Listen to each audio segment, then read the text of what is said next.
fuiste sincero al decir que me querías. ¿Para qué seguir fingiendo más cariño, más cariño?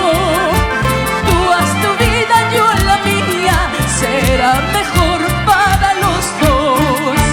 ¿Cómo no voy a llorar y cómo no voy a sufrir sabiendo que fuiste tú a quien tanto yo amé? ¿Cómo no voy a llorar y cómo no voy a sufrir sabiendo que fuiste tú a quien tanto yo amé?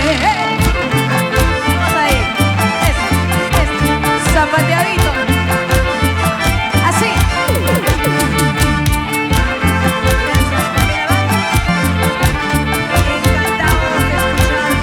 Vamos ahí.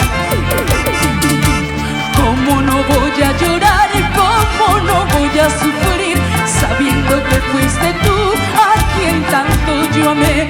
¿Cómo no voy a llorar y cómo no voy a sufrir sabiendo que fuiste tú a quien tanto yo amé? Vamos ahí. Y arriba el Chimaichi. Venga.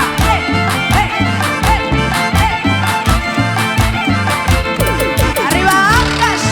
Una vez más para Ancash y el Perú. Excelente. Pamela Bando de Zaguatos, Cajamarca.